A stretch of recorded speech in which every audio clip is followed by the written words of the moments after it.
안녕하세요. 저는 서울에서 아내와 사는 50대 남자입니다. 아내와 둘이 사이가 여전히 좋아 산책을 종종 하고는 하는데요. 그럴 때마다 둘이 심심해서 톡톡 사연을 들으며 걷습니다. 매번 재밌게 듣고 있는데 오늘은 제 사연을 제보하려고 해요. 인생 살면서 이런 일이 일어날 줄 전혀 예상 못했는데 감회가 새롭습니다. 사실 저는 지금 이렇게 서울에서 아내와 같이 사는 것 자체가 꿈 같은 일이에요. 왜냐하면 어린 시절의 말 그대로 찢어지게 가난했었거든요. 물론 다 가난했던 시절이라 제가 이런 말을 하면 본인들도 가난했다고 하는 분들이 계십니다. 하지만 저는 정말로 가난했었어요. 어느 정도냐면 집에 화장실도 없었고 부엌이라는 공간도 없었습니다. 아니, 그냥 집이라는 구조 자체가 없었어요.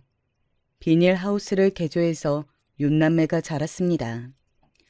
여름에는 오히려 밖이 더 시원할 정도로 더웠고 겨울에는 이불로 온몸을 꽁꽁 싸매도 추워서 동상에 걸릴 지경이었죠. 이렇게 가난하게 사니까 엄마는 그런 우리 가족을 버리고 떠났습니다. 텔레비전에서 영화나 드라마를 보면 엄마가 집을 나갈 때 맛있는 것을 차려놓고 나가는 장면이 있더라고요. 하지만 우리 엄마는 우리 아버지에게 소리를 지르며 너 같은 것과 더 못 살겠다고 하고 집을 떠났습니다. 엄마는 아무도 몰래 떠난 것도 전혀 아니고 대놓고 지긋지긋해서 이렇게는 못 산다고 본인 인생을 찾아가셨어요. 그때가 제가 중학생이었는데 저는 육남매 장남이라 밑으로 동생만 5명이었습니다. 어릴 때는 그런 엄마가 원망스러웠는데 저도 나이가 들고 크면서 어느 정도는 이해가 되기는 합니다. 찢어지게 가난해서 밥을 살 돈도 없어서 남의 집 일을 거들며 살았거든요. 화장실도 없으니 동네 주민회관이나 공용 화장실을 사용하곤 했었죠.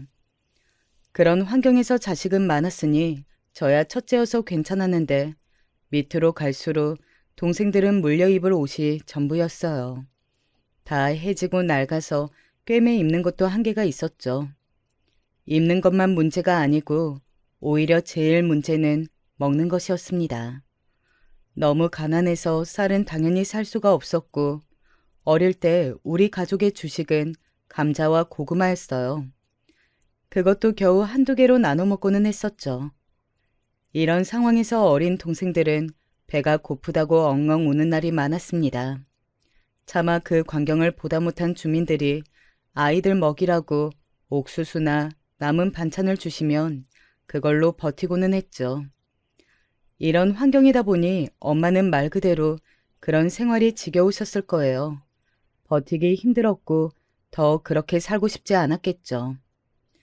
그렇게 엄마가 집을 나간 후에 아버지는 한동안 방황을 많이 하셨어요. 본인 능력이 없어서 처자식이 이렇게 됐다고 생각하셨는지 많이 괴로워하셨습니다. 없는 돈으로 소주를 사서 드시고 주정을 부리기도 하셨죠. 아버지가 그렇게 행동하니까 집에는 당연히 들어오는 수입이 전혀 없었습니다. 그때 막내의 나이가 심지어 갓 돌을 지난 아주 어린 나이였어요. 나머지 동생들도 너무 어려서 차마 막내를 집에 둘 수가 없었습니다. 다른 동생들은 그래도 어느 정도 말귀를 알아듣는 나이였는데 막내는 이제 걷기 시작해서 말을 못하는 아이였죠. 그래서 어쩔 수 없이 저는 학교에 막내를 업고 가기도 했습니다. 다행히 그때 담임 선생님이 그런 저를 처음에는 이해해 주셨어요. 막내를 보고 심하게 당황하셨지만 나중에는 그런 막내를 위해 사탕까지 주는 분이셨죠. 담임 선생님은 갓 결혼한 남자 선생님이었는데 자식이 막내랑 동갑이었어요. 그래서 막내를 업고 가도 이해해 주셨습니다. 다만 문제가 하나 있었어요. 특히 오늘 제 사연에서 빠질 수 없는 사람이 있습니다. 친구라고 부르고 싶지도 않은 그 사람의 이름은 바로 박상민이에요. 상민이는 우리 고향 동네 이장 할아버지의 손자였습니다. 옛날에 시골에서 살았던 분들은 아실 텐데 이장의 위력은 생각보다 강합니다. 이장의 말이라면 동네 사람들이 꼼짝도 못했어요. 그리고 우리 동네 이장은 동네에서 제일 부자였기 때문에 사람들이 마치 옛날 조선시대 양반처럼 대했습니다. 동네 사람들 대부분이 농사를 짓고 살았는데 그 밭의 주인이 이장이었거든요. 이런 상황에서 상민이는 유일한 이장 할아버지의 손주였으니 얼마나 오냐 오냐 받으며 자랐겠습니까? 오죽하면 상민이에게 도련님이라고 부를 정도였죠. 상민이는 주변에서 자기를 어려워하고 대단하게 여기는 것을 참 좋아했어요. 그도 그럴 것이 학교에서 선생님들도 촌지를 받고 상민이를 대놓고 예뻐하셨습니다. 잘못한 사람이 상민이어도 무조건 상민이 편을 들었어요. 상민이와 저는 어릴 때는 그래도 조금 친하게 지냈는데 중학교에 올라오면서 사이가 틀어지게 되었습니다. 정확히 말하면 우리 엄마가 상민이네 집에서 일감을 받고 바느질을 했었는데 엄마가 집을 나갈 때 그 옷을 제대로 돌려주지 않고 집을 나갔어요. 그 과정에서 비싼 옷이 방치되어 망가지게 되었고 우리 집은 이장 집안의 미움을 받게 되었습니다. 또 제가 엄마가 나간 뒤로 친구들과 노는 시간을 줄이고 동생들을 돌보면서 어울리지 못하는 날이 늘어났어요. 원래는 같이 놀면서 곤충도 잡고 개울가에 가서 놀기도 했었거든요. 그런데 저는 집에서 동생들을 돌봐야 하니까 같이 노는 날이 적어지게 되었습니다. 집에서 계속 동생들을 챙기느라 학교에 가면 피곤해서 상민이가 같이 놀자고 해도 계속 거절하게 되었어요. 워낙 본이 잘난 맛에 사는 상민이라 엄마가 집을 나간 후에 동생을 업고 학교에 오는 저를 괴롭히기 시작했습니다. 야, 이 거지야. 너는 언제까지 학교에 동생을 데리고 올래? 너희 엄마 집 나갔다며. 그렇게 구질구질하게 살면 나 같아도 집 나가겠다. 이러다 너희 아빠도 집 나가는 거 아니야? 그러면 너 나머지 동생들도 다 학교에 데리고 올 거야? 아니야. 그리고 선생님도 막내 데리고 와도 된다고 하셨어. 우리 막내가 시끄럽게 하는 것도 아니고 조용히 앉아 있잖아. 만약 막내가 공부에 방해되면 내가 안 데리고 올 거야. 그러니까 너무 뭐라고 하지 말아줘. 뭐? 너 지금 감히 나한테 명령하는 거야? 이 거지야. 네가 뭔데 나한테 이래라 저래라 행동하는 거야? 너 내일부터 동생 데리고 오지 마. 알겠어? 응? 아니, 너무 갑작스럽잖아. 내가 지금 너 기분 상하게 했다고 갑자기 이러면 당황스러워. 그러지 말고 기분 풀어. 내가 기분 나쁘게 말했다면 미안해. 당장 동생을 집에 둘 수가 없어서 그래. 상민이는 제가 본인을 기분 나쁘게 했다는 이유로 동생을 데리고 오지 말라고 했어요. 일단 급한 대로 사과를 하고 다음날 동생을 데리고 학교에 왔더니 상민이는 저에게 시비를 걸기 시작했습니다. 심지어 제 동생에게 위협적인 행동을 하기 시작했고 우리 막내는 진짜 순하기로 유명한 아기였는데 울음을 터뜨리게 되었습니다. 저는 평소에 욱하는 성격이 절대 아니고 특히 엄마가 집을 나간 후로는 조용하게 지내려고 노력했었어요. 하지만 막내가 엉엉 우는 모습을 보고 참을 수가 없었습니다. 그래서 저에게 시비를 건 상민이와 주먹으로 싸우게 되었어요. 학교에서 바닥을 구르며 싸우기 시작했고 선생님께서 우리를 교무실로 데려가셨죠. 그리고 각자 부모님을 학교로 부르셨어요. 상민이는 부모님과 할아버지인 동네 실사 이장님을 학교로 데려왔습니다. 그리고 우리 아버지도 누가 봐도 초라한 차림새로 학교에 달려오셨어요. 저 망할 놈의 자식이 감히 소중한 우리 손자를 때려? 어? 이봐요, 이 선생님. 내가 그렇게 우리 손자 잘 봐달라고 했는데 이런 식으로 행동할 겁니까? 이렇게 나오면 내가 참 곤란해요. 선생님네 아버지 무슨 일 하는지 뻔히 아는데 이렇게 나올 거예요? 아이고, 죄송합니다. 제가 너무 죄송해요. 우리 반 아이들인데 신경을 제대로 쓰지 못했어요. 다시는 이런 일이 일어나지 않도록 주의를 단단히 시키겠습니다. 저도 이렇게 일이 커질 줄은 전혀 몰랐어요. 학교는 학생들이 공부하는 장소잖아요. 저렇게 동생을 데리고 오는 학생을 가만히 내버려두면 그게 선생 자격이 있는 건가요?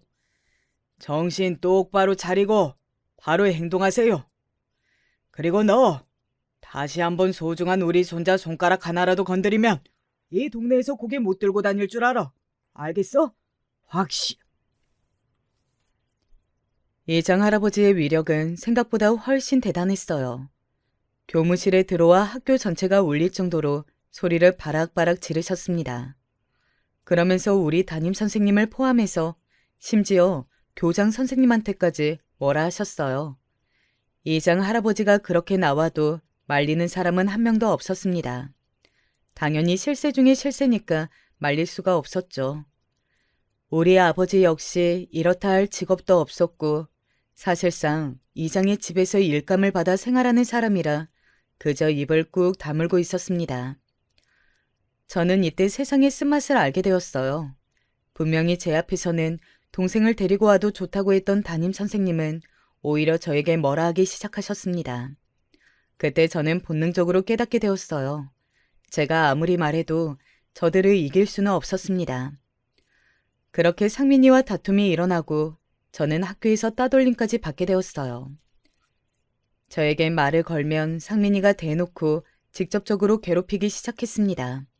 이것뿐만 아니라 학교 밖에서도 저와 같이 다니는 게 보이면 그 집에 일감을 주지 않았어요. 당연히 동생을 데리고 학교에 갈 수는 없었고 우리 아버지도 역시 일이 전혀 들어오지 않았습니다. 이런 상황이 너무 억울해서 저라도 오해를 풀고자 상민이에게 다가갔어요. 하지만 상민이는 뭐가 그렇게 억울하고 분한지 제 존재 자체를 싫어하기 시작했습니다. 제가 말을 걸면 대놓고 무시했고 심지어 가만히 있는 저에게 지우개를 던지거나 괴롭혔어요. 차라리 상민이에게 제가 아주 큰 잘못을 했으면 억울하지는 않았을 것 같습니다. 처음에는 그래서 조용히 공부에 매진하려고 했어요. 그런데 날이 갈수록 억울한 상황이 많이 발생하게 되었습니다. 아우, 저 거지 새끼. 야, 쟤 지나가면 냄새 나지 않냐? 어디서 이상한 냄새가 나서 보면 다 형준이야. 쟤랑 말하면 냄새가 따라오는 것 같아. 안 그래? 앞으로 형준이랑 얘기하면 걔도 그때부터 왕따야. 알겠어? 엄마가 집에 없으니 우리 집의 위생 상태는 제가 생각해도 최악이었어요. 더군다나 사는 곳이 제대로 된 집도 아니고 비닐하우스를 개조한 집이었잖아요. 아버지는 동네에서 일을 구하는 것이 힘드니까 옆 동네에 가서 일하고 오기 시작했었어요. 현실적으로 그렇게라도 돈을 벌어야 우리 6남매가 적어도 매일 굶지는 않았습니다. 저도 몰래 이웃들이 우리 집에 감자나 고구마를 주고 가면 제가 먹은 적이 한 번도 없었어요. 늘 동생들에게 먹이고 저는 그냥 냇가에 가서 물을 마시며 배를 채우고는 했습니다. 이런 생활이 지속되니 당연히 위생은 안 좋았어요. 똑같은 옷을 입고 다니는 것이 당연했고 쉬는 것조차 힘들었습니다. 저도 학교에 다니면서 동생들을 돌봐야 했으니 등교하는 횟수도 점점 줄기 시작했어요. 어차피 학교에 가도 친구들은 당연하고 선생님들도 제 편이 아니었습니다. 그래서 저는 고등학교를 아예 진학하지 않았어요. 아버지는 제가 고등학교에 가지 않고 공장에 가서 돈을 벌겠다고 하니 울음을 터뜨렸습니다. 그때가 제가 처음이자 마지막으로 본 아버지가 온 날이랍니다. 하지만 저는 절대 슬픈 감정은 들지 않았어요. 오히려 너무 당연한 결정이었고 고등학교에 가는 것이 무슨 의미가 있나 싶었습니다. 중학교를 겨우 졸업하고 저는 동네에 있는 작은 공장에 일하러 갔어요. 동네에서 조금 떨어진 곳에 있는 공장이었는데 가발을 만드는 곳이었습니다. 어린 저를 받아주지 않겠다고 했지만 빌고 빌어서 겨우 들어갈 수 있었어요. 텃세도 심했고 일도 힘들어서 버티는 것이 너무 힘들었습니다. 하지만 제가 그렇게 맞아가며 돈을 벌면 그 돈으로 동생들이 뭐라도 먹을 수 있어서 좋았습니다. 종일 일하고 집에 오면 어린 동생들이 제가 오기만을 기다리고는 했습니다. 저는 돈 걱정 없이 잘 사는 지금도 그때 동생들의 얼굴이 잊히지 않아요. 쥐꼬리만한 월급을 받아 그 돈으로 동생들 먹일 빵을 사고 옷을 하나 사서 돌려 입혔는데 만약 고등학교에 갔다면 그렇게 살 수도 없었을 겁니다. 편탄하기만 한 삶이 어디 있겠냐마는 인생이 뭐가 그렇게 불공평했던지 이런 생활도 오래가지 않았어요. 고등학교에 가지 않아 상민이를 마주할 기회가 없어서 사실 편했습니다. 그런데 워낙 좁은 동네라 오며 가며 보는 날이 많았어요. 그러면서 자연스럽게 제가 가발 공장에서 일한다는 사실을 상민이가 알게 되었습니다. 상민이는 고등학교에 가서도 여전히 양아치들과 어울리며 질 나쁜 생활을 계속해서 하고 있었어요. 부모님과 이장할아버지의 과잉 보호 아래 왕자님처럼 살고 있었죠. 길에서 마주치면 상민이는 대놓고 저에게 시비를 걸거나 지나가지 못하게 길을 막고는 했습니다. 하지만 어차피 저는 학교에 다니는 학생도 아니었고 공장에서 적은 돈이지만 돈을 벌고 있어서 나름 마음의 여유가 있었어요.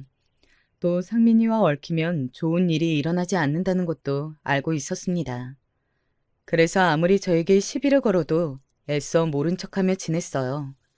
그러다 사건이 하나 터지게 되었습니다. 제가 6남매 중 장남이라 동생이 5명이나 있다고 했잖아요. 그중 둘째가 여자였는데 저보다 2살 어렸어요. 저는 제가 고등학교에 진학하지 않은 것이 진짜 괜찮았는데 동생들은 꼭 고등학교에 가길 원했습니다. 그래서 더 공장에서 열심히 일한 것도 맞아요. 공장 직원들이 저보다 다들 형이고 텃세가 많이 힘들었지만 동생들과 힘들게 다른 동네까지 가서 일하는 아버지를 보고 버틴 거였습니다. 그런데 동네에서 고등학교는 유일하게 하나 있었어요. 사건은 거기로 둘째 여동생이 진학하게 되면서 일어났습니다. 운명의 장난인지 둘째 동생에게 상민이가 관심을 표하기 시작했어요. 둘째 동생이 유달리 외모가 뛰어나서 어렸을 때부터 인기가 많았거든요. 그런데 사춘기가 지나며 외모가 더욱 예뻐져서 동네에서 남자아이들이 많이 좋아했습니다. 상민이 역시 거기에 해당이 되었어요. 하지만 둘째 동생은 상민이 때문에 저와 아버지가 얼마나 고통을 받았는지 잘 알고 있었습니다. 그래서 상민이를 싫어했고 사건은 그렇게 발생하게 되었어요. 어느 날 공장에서 돌아왔더니 둘째 동생이 울고 있었습니다. 미순아, 왜 그래? 무슨 일이야? 오빠한테 말해봐. 혹시 누가 괴롭히는 거야? 배고파서 그래? 아버지 없을 때 오빠한테 말해. 내가 해결할 수 있는 거면 해결할게.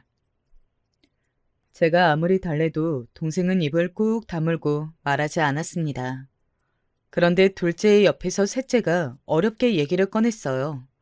둘째가 말렸지만 셋째는 기를 쓰고 말하기 시작했습니다. 오빠, 언니 진짜 불쌍해. 자꾸 그 상민이 오빠가 언니한테 학교 끝나고 놀러 가자고 하고 우리 집까지 와서 놀자고 해. 그 오빠는 이제 고등학교 3학년인데 공부도 안 하나 봐. 왜 그렇게 우리 언니를 쫓아다녀? 심지어 언니가 싫다고 했더니 거지라고 하더라. 저는 이 말을 듣고 화가 머리끝까지 나기 시작했습니다. 저한테 거지라고 놀리는 것은 하도 많이 들어서 아무렇지도 않았어요. 그런데 제 동생들을 곤란하게 하는 모습을 보고 참을 수가 없었습니다. 제가 화가 나자 둘째는 저를 말렸지만 그런 동생들을 뒤로하고 이장 할아버지네 집으로 달려갔습니다. 그리고 딱 그 집 앞에서 상민이를 마주치게 되었어요. 저는 아무 생각도 하지 않고 그냥 그런 상민이를 보고 다짜고짜 가서 얼굴에 주먹을 꽂았습니다. 당연히 상민이는 바닥에 나뒹굴었고 그렇게 우리는 다시 한번 길거리에서 뒹굴며 싸우게 되었어요. 공장을 다니며 험한 일을 많이 겪어서 저는 맷집이 아주 강했었어요. 그래서 상민이와 싸우는 게 초반에는 힘들지 않았습니다. 저에게 밀리기 시작하자 상민이는 괴성을 지르며 도와달라고 소리치기 시작했어요.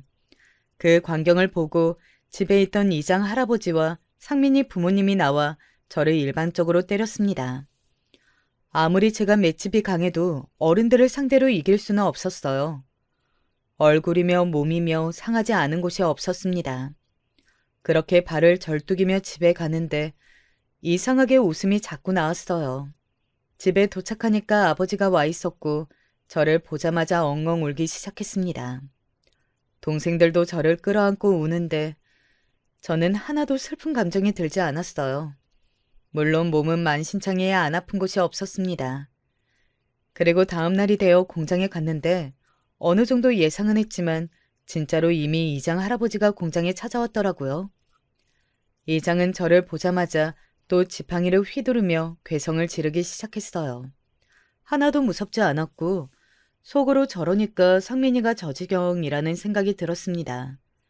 그리고 공장 사장은 그래도 제가 거기서 3년을 일했는데 이장의 말 한마디에 바로 저를 잘랐습니다. 당장 내일부터 나올 생각을 하지 말라는 말에 헛웃음이 나왔어요. 예상한 일이었지만 그래도 속이 쓰렸습니다. 그래도 길을 쓰고 일한 날의 일당은 받아 공장을 나왔어요. 그때는 하늘이 왜 이렇게 원망스러웠는지 모릅니다. 그리고 당연하게 우리 가족은 동네에서 왕따 가족이 되었어요. 이장은 제가 상민이를 그렇게 만든 것이 화가 났는지 옆 동네까지 가서 아버지가 일하는 곳으로 찾아갔습니다. 그리고 아버지의 일자리도 뺏기고 동생들도 눈초리 때문에 학교에 다니는 것도 생활하는 것도 힘들었어요. 사실 저는 상민이를 때리러 달려가며 어느 정도 마음속으로 정리를 한 상태였어요. 더는 이런 곳에서 동생들을 키울 수는 없었습니다. 계속 우리가 그 동네에서 살면 동생들이 고통을 더 받게 될 것 같았어요. 그래서 아버지까지 일자리를 뺏기고 난 뒤 저는 그대로 묵묵히 짐을 싸서 아버지와 동생들과 서울로 가게 되었습니다. 서울로 가자는 말에 아버지는 심하게 당황했어요. 아무래도 한평생 고향에서 살던 분이라 낯선 환경에 적응하는 것이 두려웠을 거예요. 그렇다고 그런 아버지를 위해 동생들을 동네에서는 키울 수 없었습니다. 아버지를 설득하고 동생들을 데리고 서울에 와서 처음에는 다 쓰러져가는 달동네에 제일 낡은 집, 거기서도 반지하, 제일 끝방에서 우리 가족은 살게 되었습니다. 사실 집주인이 우리가 육남매라고 하자 받지 않으려고 했어요. 너무나도 초라한 행색을 보고 노숙자로 착각하더라고요. 저는 그때 이미 세상의 쓴맛을 잘 알던 사람이었습니다. 그래서 그냥 무작정 무릎을 꿇고 빌기 시작했어요. 아주머니, 제발요. 저 학교에 안 다니고 공장에서 이미 3년이나 일했어요. 그래서 제가 이 돈 모은 거예요. 동생들도 진짜 조용하고 절대 시끄럽게 하지 않아요. 그러니까 제발 받아주세요. 네? 제가 무슨 일이 생기면 반드시 책임지고 나갈게요. 아휴, 알겠어요. 그런데 저 좁은 곳에서 7명이 살 수가 있나? 일단 뭐 조용히 월세만 꼬박꼬박 내면 나야 상관없지. 청년이 아직 어린 나이에 고생이 많네. 집주인 아주머니는 제가 간절하게 빌자 그 쪽방에서 사는 것을 허락하셨어요. 지금 생각해도 그 쪽방은 너무 작았습니다. 7명의 가족이 온전하게 발을 다 뻗고 잘 수는 없었어요. 그래도 더 시골에서 상민이네 가족과 엮이지 않아도 된다는 사실이 기뻤습니다. 또 시골집은 화장실도 없었는데 서울 쪽방은 아주 작은 화장실이 있기는 했어요. 딱 변기만 있는 화장실이었는데 그게 뭐라고 그렇게 좋았는지 몰라요. 하지만 이것 빼고는 좋은 점이 없었습니다. 서울살이를 각오하고 올라왔지만 현실은 더 힘들었어요. 확실히 그래도 고향에서는 시골의 정이 있었거든요. 그런데 서울은 생각보다 훨씬 더 각박했습니다. 우리 가족이 힘들어도 누구 하나 나서서 도와주는 사람이 없었어요. 집주인 아주머니도 딱 월세를 받고 우리에게 베푸는 게 전혀 없었습니다. 아버지와 저는 당장 집 주변에서 할 수 있는 일을 알아보았어요. 동생들이 굶는 것을 지켜볼 수는 없었습니다. 그래서 아버지는 공사장 일을 구하셨고 저는 근처 시장에 있는 과일 가게에서 일을 시작했습니다. 과일 가게에서 저는 주로 들어오는 과일의 박스로 옮기고 진열하는 일을 담당했어요. 생각보다 과일이 무거워서 처음에는 얼마나 근육통에 시달렸는지 몰라요. 그래도 둘이 나가서 일하니 동생들을 학교에 보내는 게 어렵지 않았어요. 그때도 동생들이 한 끼라도 굶는 게 싫어서 쉬는 날도 없이 일에 몰두했습니다. 그러다 제 인생이 뒤바뀌게 되는 사건이 발생했어요. 그날은 매우 더운 여름이었습니다. 한여름에 과일을 수십 박스를 나르는 일은 생각보다 아주 힘든 일이었어요. 너무 더워서 할 일을 다 하고 국밥을 한 그릇 먹고 쉬고 있었습니다. 그날따라 시장 밖을 구경하고 싶은 마음에 혼자 산책하고 있었어요. 그런데 순간 저 멀리서 택시가 위험하게 속도를 내며 달려왔습니다.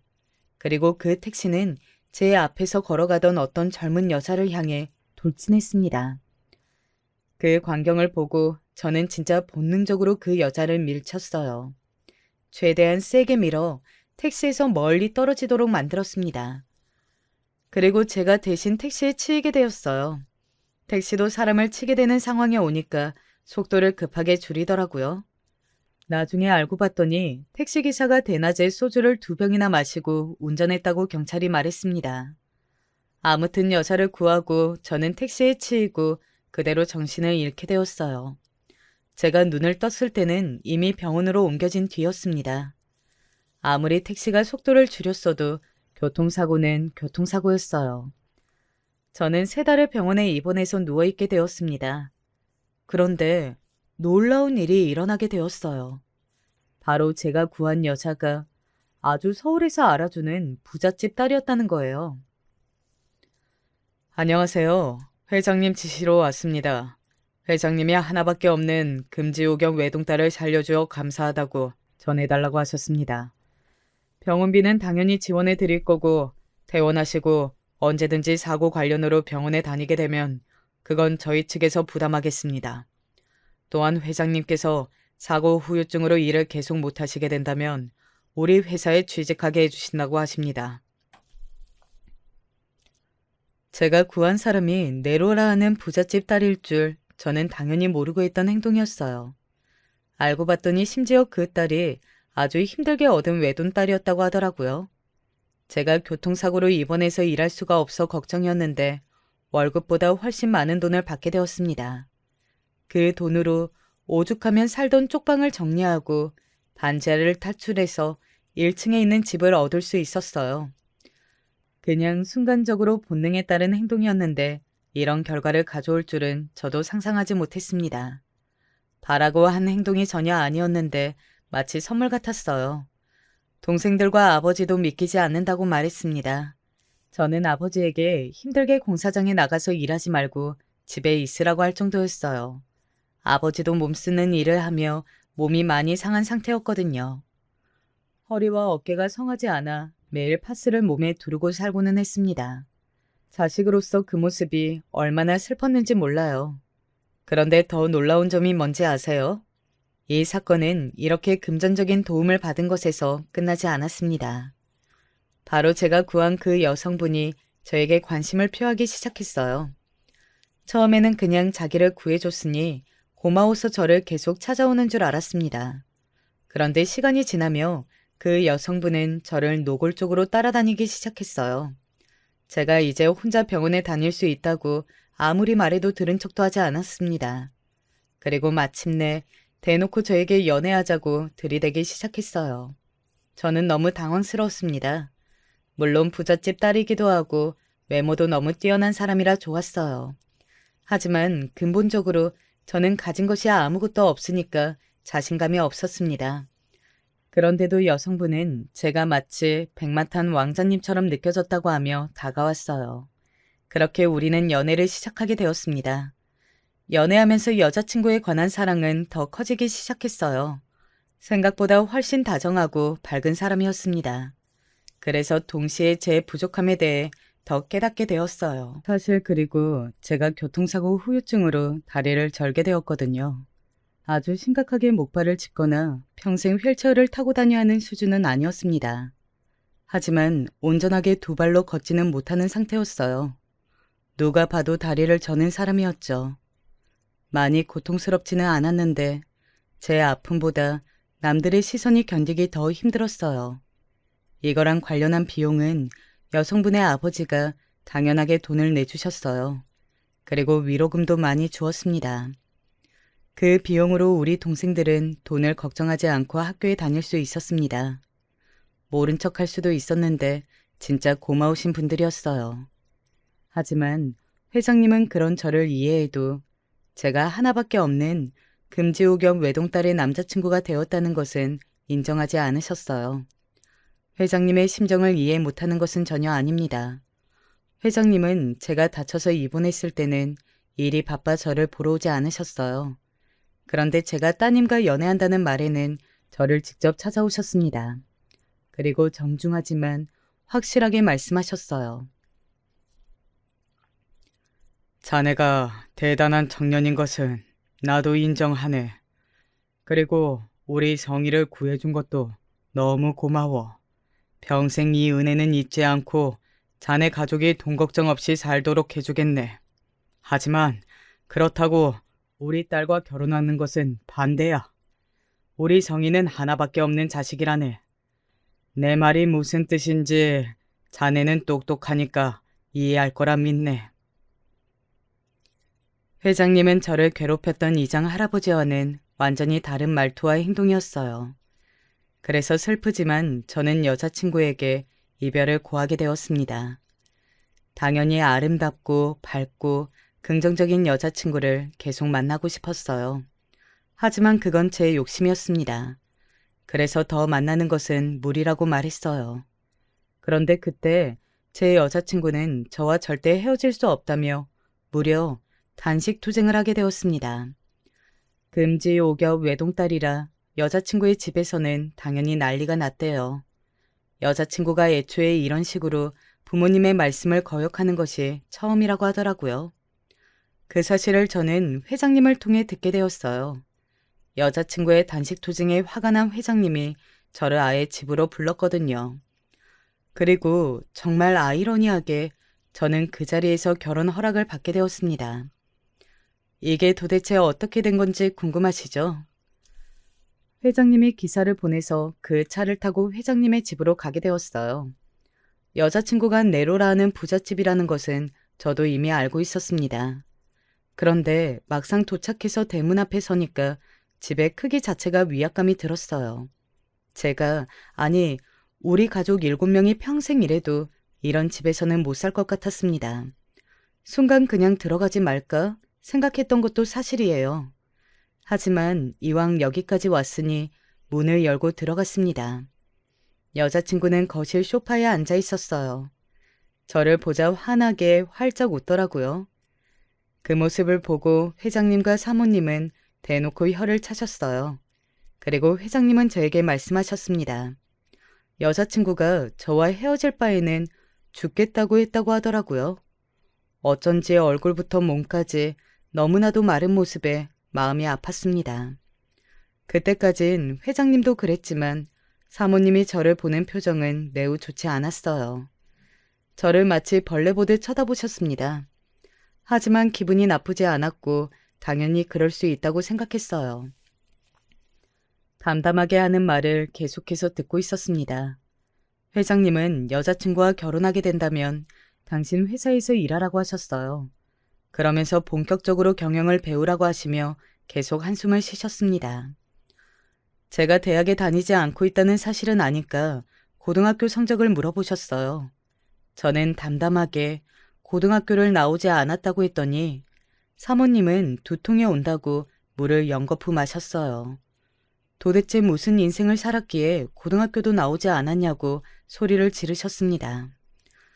그리고 그때부터 저는 아주 담담하게 제가 살아온 인생을 말하기 시작했어요. 어디서부터 어디까지 얘기해야 할지 몰라서 그냥 엄마가 집을 나갈 때부터 얘기를 꺼냈어요. 화장실도 없는 가난한 형편에서 끼니를 걸으며 살았던 얘기부터 시작했습니다.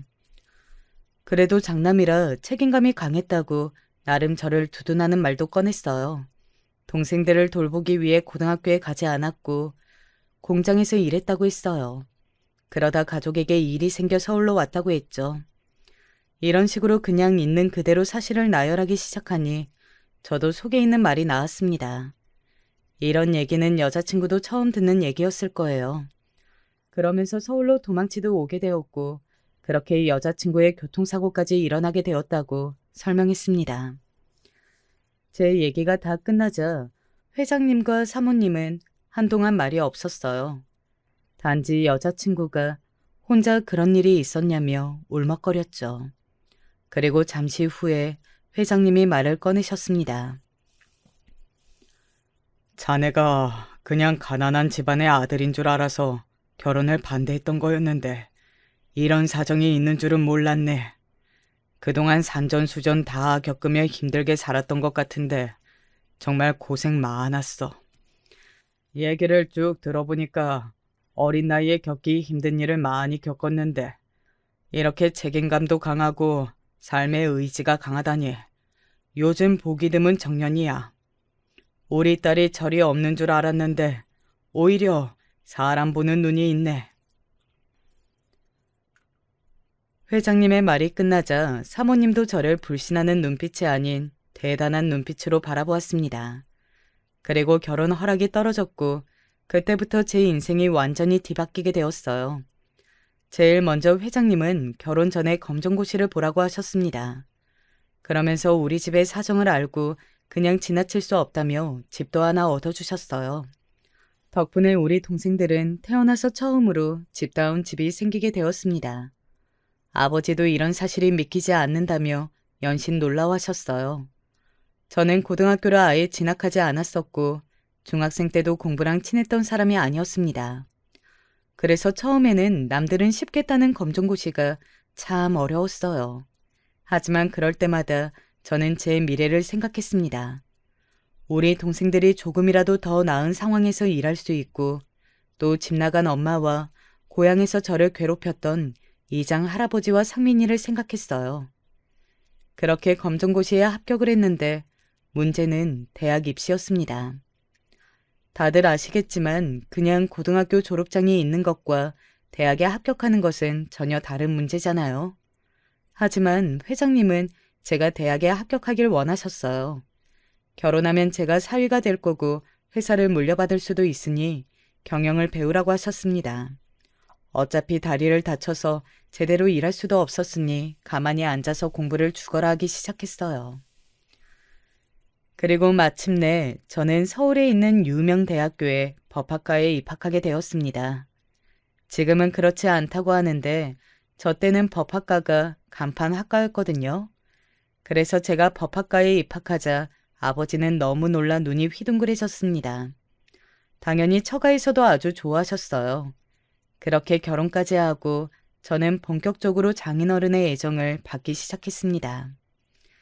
장인어른은 제가 다른 것보다 삶의 진심인 모습이 참 좋으셨다고 해요. 또 하나밖에 없는 딸을 공주처럼 대해주는 모습이 좋았다고 하더라고요. 사람이 인생을 살면서 은인을 한 번쯤은 만나게 되잖아요. 저에게 은인은 바로 우리 아내입니다. 아내는 제가 결혼하고 경영 수업을 본격적으로 받으며 코피를 흘릴 때마다 옆에서 얼마나 힘이 되어 주었는지 몰라요. 저는 결혼식으로 올리고 본가에 나와서 처가에서 신혼생활을 시작하게 되었습니다. 제가 우리 집의 실질적인 가장이라 걱정했는데 장인어른은 금전적으로 어렵지 않은 생활을 할 수 있게 많이 도와주셨어요. 결혼하고 바로 얼마 되지 않아 아내와 저는 아이를 가지게 되었습니다. 아이를 낳고 아버지가 되면 비로소 사람이 된다고 하죠. 저는 아이가 세상에 태어나고 원래도 열심히 살았지만 더욱 열심히 살고 싶어졌어요. 그래서 원래도 노동하는 게 몸에 배어 있었으니 하루도 쉬지 않고 회사에 나갔습니다. 사실 사위라는 이유로 낙하산으로 들어와서 미움을 받고 있었거든요. 그래서 더욱 열심히 일했고 회사에서도 점점 능력을 인정받기 시작했습니다. 장인어른도 이 정도로 제가 회사의 진심일 줄은 몰랐다고 좋아하셨어요. 그렇게 회사 일도 적응하고 아이가 크면서 드디어 제 인생에도 행복이라는 것이 오는 줄 알았습니다. 하지만 그건 오산이었어요. 왜냐하면 아버지가 노환과 암으로 돌아가시게 되었습니다. 우리 아버지는 비록 본인이 특출난 능력은 없었어도 자식들을 굶기지 않으려고 애쓰셨던 분이셨어요. 자식들을 사랑하는 마음이 참 크신 분이었습니다. 아버지가 얼마나 고생했는지 잘 알던 저라 이제 겨우 효도하나 싶었는데 돌아가셔서 그때 너무 슬펐어요. 엄마는 집을 나가 행방불명이 되어 어떻게 사는지 모르고 있었고, 아버지는 돌아가셨으니 이제 저는 부모가 없는 사람이 된 거였습니다. 현실적으로 동생들을 책임져야 한다는 부담감이 더 늘어났어요. 그리고 그때가 회사 일이 본격적으로 확장되며 일이 많아졌습니다. 그래서 저는 불면증에 시달리기 시작했어요. 그러면서 이상하게 교통사고 후유증이 뒤늦게 나타났습니다. 차라리 몸이 아픈 거면 더 좋았을 텐데 정신적으로 힘들어서 많이 고생했어요. 여보, 괜찮아? 당신 땀을 뻘뻘 흘리면서 너무 고통스러워하길래 내가 깨웠어. 무슨 악몽이라도 꾸는 거야? 신혼 때는 괜찮았는데 아버님 돌아가시고 일이 많아지면서 당신이 잠을 제대로 못 자는 것 같아. 너무 속상하다. 내가 아빠한테 말할 테니까 회사 조금 쉬어볼래? 에휴, 아니야. 회사가 확장되니까 당연히 일이 많아졌지. 이상하게 근데 힘든 일이 조금씩 겹쳐서 잠을 못 잤네. 그리고 예전에 나를 괴롭혔던 놈이 자꾸 꿈에 나와. 아버지가 돌아가시면서 고향 생각이 나서 그런가 봐. 실제로 저는 아버지가 돌아가시고 고향에 묻어주려고 했어요. 이제 더 가난한 비닐하우스에서 사는 사람이 아니고 장지를 구해 묻어줄 형편은 되었으니까요. 하지만 아버지는 무덤보다는 화장을 원하셨습니다. 하늘에서는 자유롭게 살고 싶다고 바다에 뿌려달라고 하셨어요. 마침 고향과 가까운 바다가 있었는데 거기에 뿌려달라고 강하게 말씀하셨죠. 돌아가시기 전에 유일한 소원이라는 말에 우리 가족은 소원을 들어드리려고 했어요. 다만 동생들도 각자 생활이 바쁘기도 하고 저도 그때 당시에 너무 바빠 시간이 나지 않고 있었습니다. 겨우 날짜를 정했는데 그러고 나니까 고향에 관한 생각이 계속해서 머리를 맴돌고 있었어요. 그 영향이 꿈까지 미치게 되었던 거죠. 힘들게 상민이에게 당하면서 살았던 기억이 시간이 지나면서 잊혀질 줄 알았는데 전혀 그렇지 않았어요. 오히려 꿈까지 나올 정도로 피폐해지기 시작했죠. 아내도 제가 이미 다 말해서 그 사실을 알고 있었어요. 그래서 옆에서 저보다 더 안타까워했습니다. 그렇게 아버지의 유고를 뿌리는 날이 다가왔는데 뜻밖의 말을 듣게 되었어요. 바로 우리 가족이 전혀 모르고 있었는데 아버지 앞으로 작은 땅이 있다는 사실이었습니다. 우리 가족이 비닐하우스에서 살았다고 했잖아요. 서울에 올 때 도망치듯 갑자기 오게 되어서 제대로 서류 정리를 본격적으로 하고 오지 않았거든요. 그때는 이런 것에 신경 쓸 정신이 아예 없었어요. 그리고 비닐하우스 자체가 산 밑에 있어서 상업용으로 쓰거나 넓은 평수도 아니었어요. 그동안 가족끼리 너무 힘들게 사느라 사실 머리에서 까맣게 잊힌 상태였습니다. 그 땅에 아버지가 돌아가시니까 저에게 처리하라고 우편이 날라왔어요. 돈이 되는 땅은 아니었는데 그냥 둘 수도 없더라고요. 동생들에게 혹시 그 땅을 이용할 계획이 있냐고 물었습니다. 하지만 동생들도 딱히 고향에 관해 좋은 기억이 있지는 않아서 결국 처분하기로 결정이 났어요. 유골을 뿌리는 날에 가서 아내와 같이 땅에 관한 서류를 처리하기로 했습니다. 그리고 마침내 그날이 다가왔고 저는 아내와 둘이 고향으로 향했어요. 미리 동생들을 만나 바다에 아버지 유골을 뿌린 뒤였습니다. 아버지를 바다에 보내주면서 처음으로 태어나서 엉엉 울었어요. 참 인생이 길고 힘들다고 생각했습니다. 그래도 더 어릴 때처럼 비참하게 살지 않아서 얼마나 다행인지 몰랐어요.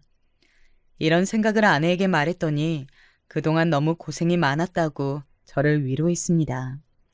제 인생을 이렇게 응원해줄 사람이 나타날 줄은 몰랐는데 영광이었죠. 도망치듯 서울로 올라가고 처음으로 고향에 다시 오게 되었어요. 감회가 참 새로웠습니다.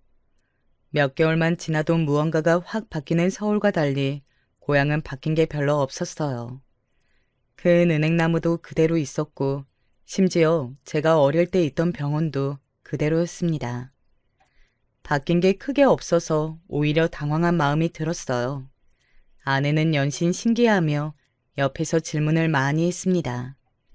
저는 아내를 데리고 본격적으로 서류를 정리하기도 전에 여기저기 돌아다녔어요.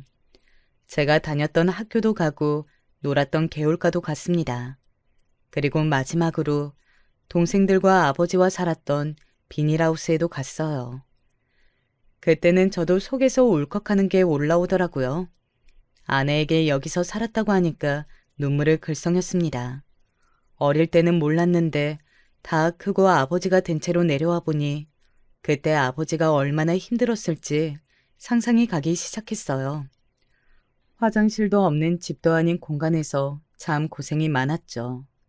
한참을 앉아 아내와 대화하고 집에 가려고 밖으로 나왔어요. 좋은 기억이 가득한 공간이 전혀 아닌데 마음이 헛헛하고 의외로 떠나기 아쉬운 마음이 들었습니다. 마지막으로 은행에 가서 서류 정리를 하려고 걸어가고 있던 그 순간이었어요. 저 멀리에는 제가 다녔던 가발 공장도 보이고 바뀐 게 없어서 신기해하고 있었습니다. 아내와 손을 잡고 산책하며 걷고 있는데 제 앞을 누가 가로막았어요. 저는 처음엔 누군가 하고 봤는데 그 사람이 누구였는지 아세요? 바로 상민이었어요. 바뀐 게 없는 고향에서는 상민이까지 그대로였어요. 사실 시간이 많이 흘렀으니 알아볼 수 없을 줄 알았거든요. 내심 고향으로 가면서 아내에게 상민이 얘기를 꺼냈었어요. 제 악몽의 주인공이고 우리 가족의 인생을 힘들게 만든 놈이 과연 고향에 계속 있을지 궁금했었죠. 그런데 정말로 상민이를 이렇게 마주칠 줄은 몰랐는데 너무 당황했습니다. 사실 딱 보자마자 놀라움과 동시에 아주 약간의 반가움도 있었어요. 아무리 미워도 사람이 변할 수도 있잖아요. 그런데 여러분, 사람은 절대 변하지 않는다는 것 아시나요? 저는 상민이를 보고 그 점을 깨닫게 되었습니다. 야, 이게 누구야? 네가 여기 웬일이냐? 나는 너희 가족이 무슨 신기루처럼 사라져서 다 어디 가서 죽은 줄 알았어. 쥐 죽은 데 살길래 비명행사했나 했더니 이게 뭐냐? 이야, 돌아가신 우리 할아버지가 놀라겠다. 야, 우리 할아버지 무덤에 가서 인사하고 가. 여전하구나. 조금이라도 철이 들 줄 알았는데 어쩜 이러니? 어릴 때는 어려서 그럴 수도 있다고 생각했는데 너희 가족의 인성은 그대로네. 놀랍지도 않다. 여보, 그냥 가자. 저는 저를 보자마자 다짜고짜 시비를 거는 상민이를 보고 혀를 찼습니다. 유명한 속담 중에 똥이 더러워서 피하지 무서워서 피하냐는 말 아시죠? 저도 딱 그 심정이었습니다. 상민이와 1초도 더 엮이고 싶지 않았어요. 그래서 아내를 데리고 그 자리를 뜨고 싶었습니다. 하지만 상민이는 제 생각보다 훨씬 악질이고 나쁜 인성의 소유자였어요. 저 같으면 그냥 그 자리를 떠나는 것을 보면 보낼 것 같았는데 상민이는 상당히 위협적으로 행동하기 시작했습니다. 뭐? 아내? 야, 와엄마, 너 같은 찌질이도 결혼했네? 어? 저기요, 얘랑 결혼했어요? 이렇게 예쁜 분이 도대체 뭐가 부족해서 얘랑 결혼했어요? 어라? 지금 보니까 다리도 저네? 다리 저는 놈이랑 결혼하면 얼마나 불행해요? 그러지 말고 지금이라도 이혼하고 저랑 살죠? 하하. 상민이는 선을 넘는 발언을 하기 시작했어요. 저도 더 참을 수가 없더라고요. 아무리 그래도 사람이 할 말이 있고 못할 말이 있잖아요. 상민이는 그 정도를 모르는 것 같았습니다. 심지어 상민이는 갑자기 과도하게 행동하며 품 안에서 지갑을 꺼냈어요. 그러면서 명함을 꺼내 아내에게 건넸습니다. 얼떨결에 아내는 명함을 받았어요. 그리고 이어서 믿을 수 없는 일이 일어났습니다. 우리 아내가 갑자기 상민이의 뺨을 날렸어요. 아내는 절대 누군가를 때리거나 혹은 나쁜 말을 한 적이 전혀 없는 착한 사람이에요. 그런데 그런 사람이 사람의 뺨을 때리다니? 저는 너무 놀랐어요. 하지만 아내는 아주 당당했습니다. 상민이가 뺨을 맞고 아내에게 달려들어 제가 그 앞을 가로막았죠. 그렇게 예전처럼 상민이와 또 바닥을 뒹구는데 아내의 말을 듣고 상민이는 몸부림을 멈추었습니다. 아, 진짜 기가 막혀. 저기요, 아저씨. 당신이 뭔데 우리 남편한테 그런 막말을 해? 뭐 얼마나 잘난 놈인가 싶어서 가만히 있었는데 별것도 아니네.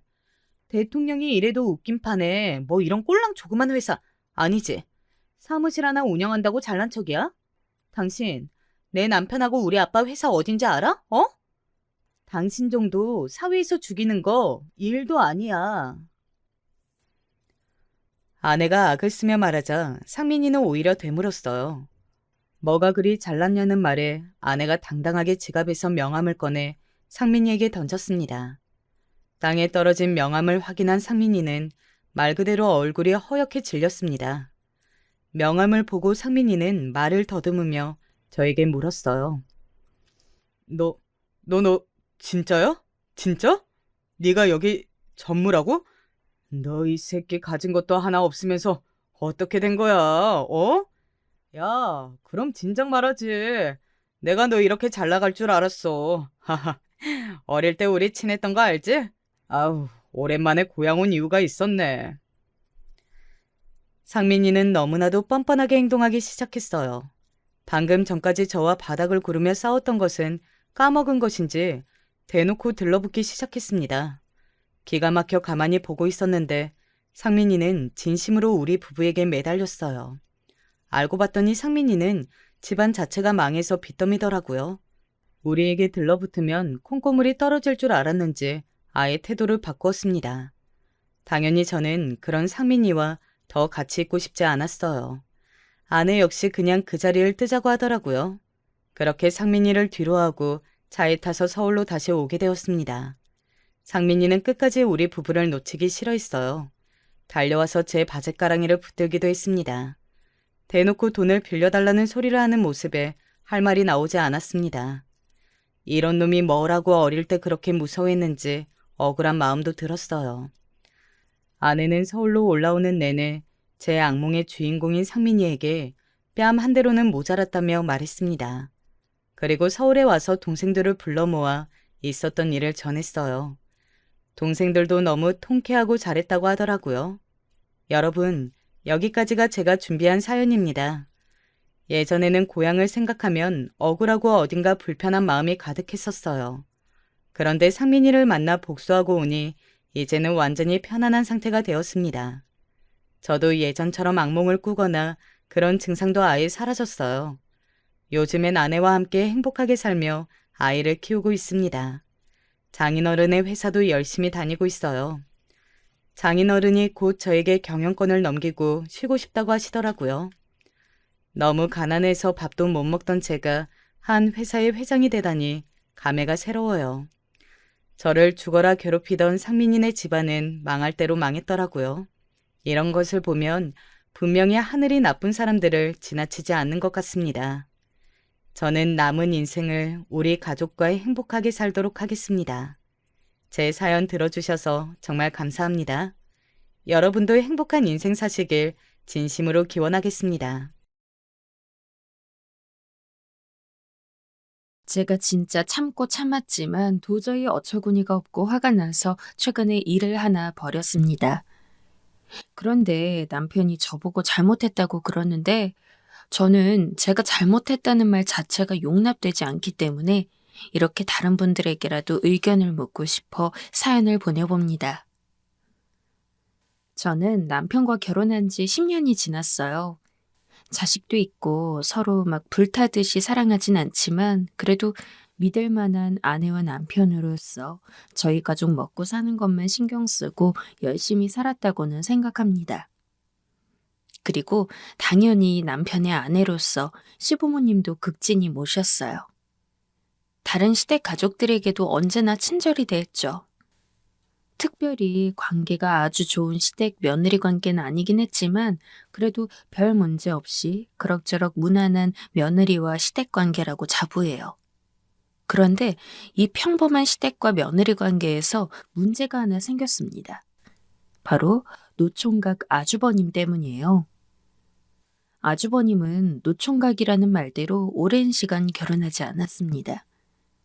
솔직히 시어머니는 저희 아주버님 좋다고 따라다니는 사람 많았는데 영 마음에 안 차서 결혼 안 하는 거라고 주장하시는데 제가 볼 땐 그냥 아주버님이 남자로서의 매력이 없어서 그런 거예요. 아주버님이 돈을 그렇게 잘 버는 것도 아니고, 그렇다고 키가 크거나 얼굴이 잘생긴 것도 아니고, 성품은 정말 착하시지만요. 물론 꼭 잘생기고 키 크고 돈 잘 버는 사람만이 결혼하는 건 아니지만, 보통 노총각이라고 불릴 만한 사람들은 다 이유가 있고, 제가 보기에 냉정하게 저희 아주버님은 그런 노총각 요소를 모두 갖춘 분이었어요. 아주버님이 특별히 얘기하진 않았지만 남편 몰래 귀띔으로 들은 이야기를 들었을 때 아주버님은 젊은 시절 연애도 많이 못 해보셨다고 했어요. 여자가 낯설고 어렵다는 이유였죠. 그러니 시어머니가 그렇게 주장하는 것도 그냥 아주버님 길을 살려주기 위함이었지 분명 진실은 아니었을 거예요. 물론 저는 그 말이 진실이든 아니든 상관없었기 때문에 그냥 그러려니 하고 넘어가긴 했습니다. 그런데 그런 아주버님이 결혼할 사람이라면서 여자를 한 분 데려왔어요. 안녕하세요. 처음 뵙겠습니다. 저는 깜짝 놀랄 수밖에 없었어요. 물론 아주버님이 제대로 연애 한번 못 해보다가 갑작스레 결혼할 사람을 데려왔다는 것에 대한 놀라움도 있었죠. 그러나 더 놀라웠던 사실은 아주버님이 결혼하겠다고 데려온 여자가 무려 저보다 12살이나 어린 여자였다는 것이었죠. 당시 저는 남편과 동갑이었고 제 나이는 43이었습니다. 그러니 그 여자는 당시 31였던 거죠. 그리고 아주버님은 45이고요. 아주버님과 그 여자는 14살이나 차이가 나는 거였죠. 띠동갑도 훌쩍 넘는 나이 차이에 놀라지 않을 사람이 어디 있어요. 뭐 요새는 연예인들 사이에서는 열 몇 살, 심지어는 20살까지 차이 나는 커플이 없잖아 있다곤 하지만 사실 그건 연예인이고 연예인들 사이에서도 그런 나이 차가 흔한 건 아니잖아요. 그런데 정말 아무 능력도 없는 저희 아주버님이 어떻게 그렇게 어린 여자를 만날 수 있는 건지 전 의아했습니다. 차라리 시댁에 돈이 많았다면 모를까. 시댁도 그렇게 부유한 편은 아니었거든요. 어머, 제 형님 되실 분이구나. 반가워요. 여러모로 이해가 안 되긴 했지만 어쨌든 이렇게 시간이 흘러 아주버님이 정말 그 여자랑 결혼하면 사실 그 여잔 저보다 12살이 어리다고 해도 저보다 형님이 되는 거였기 때문에 저는 일단 미리 친해지고자 형님하고 부르면서 친분을 다지려 했습니다. 그런데 그 여자가 저를 위아래로 훑더니 아, 네. 이러면서 제 말은 들은 척도 제대로 안 하더라고요. 거기서 기분이 좀 나빴지만 아주버님이 처음으로 결혼할 여자를 데려온 자리인 만큼 제가 분위기를 파토낼 수 없어 참았습니다. 하지만 인사가 진행되는 내내 제가 불쾌할 만한 일들이 너무 여럿 일어났어요. 대체 왜 그런지 모르겠는데 다른 시댁 가족들이 말을 걸면 조금 어색하면서도 잘 대꾸를 해주는 반면 제가 뭐라고 친근한 척 말 걸면 정말 눈에 띄게 무시하고 대꾸조차 제대로 안 하는 것이었어요. 그래서 그 여자는 아주버님이 처음 데려왔을 때부터 제 마음에 완전히 차지 않았죠. 뭐 나쁜 마음 먹고 아주버님 등 쳐먹으려는 거 아니야? 이미지가 워낙 안 좋다 보니 그런 생각도 들었죠. 하지만 결국 아주버님은 그 여자와 결혼하게 되었고 결국 저는 저보다 12살이나 어린 손이동서를 형님 하면서 모셔야 했습니다. 사실 나이 차이가 그렇게 나는 상황에서 저보다 어린 여자를 형님하고 모시는 게 좀 그렇긴 했지만 그래도 우리나란 그런 친인척 관계가 중요하다는 걸 알기 때문에 어느 정도 이해할 수는 있었어요. 그러나 12살 어린 여자를 형님으로 부르는 게 문제가 아니라 그 여자를 형님으로 불러야 한다는 게 너무 거슬렸죠. 차라리 아주버님이 다른 어린 여자를 데려와서 결혼했다면 이렇게까지 기분 나쁘진 않았을 거예요. 하지만 저는 이미 그 여자가 처음 인사하러 오는 날 그 여자에 대한 이미지를 거의 바닥까지 생각하고 있었기 때문에 제 자존심상 그런 여자를 형님하고 모신다는 게 쉽지 않았죠. 물론 제가 그런 마음을 갖고 있다고 해서 어쨌든 형님이 된 사람을 형님으로 모시지 않을 수는 없었어요. 그리고 한편으론 나중에 시간이 좀 더 지나면 그래도 같은 식구가 된 사람으로서 마음을 서로 풀고 친하게 지낼 수 있지 않을까 하는 기대도 있었죠. 하지만 몇 번의 만남 이후로 그런 기대는 산산이 부서졌어요. 형님, 혹시 식기 어디다 놓으셨어요? 동서, 그거 저쪽 찬장에 좀 꺼내와. 전 꼬박꼬박 형님이라고 이야기하며 존댓말하는데 그쪽은 제가 말을 걸 때마다 동서라고 이야기하면서 모든 말을 전부 반말로 끝내는 겁니다. 그게 얼마나 기분 나쁜지 아십니까? 저한테 극존칭을 써달라는 건 아니에요. 하지만 본인도 자기랑 나랑 12살이나 차이 나는 걸 뻔히 아는데 그럼 호칭까지는 동서라고 한다고 쳐도 존댓말 정도는 써줄 수 있는 거잖아요. 와, 진짜 한 대 쥐어받고 울릴 수도 없고. 어쨌든 내가 나이가 많다고 해도 그쪽이 손윗동생인 건 맞으니까 제가 형님하고 존대하는 건 참았지만 띠동갑 차이 나는 어린 여자한테 반말을 듣는다는 게 참기 힘들었습니다. 그래서 언제 한 번은 조용히 기분 나쁘지 않게 이야기한 적도 있었어요.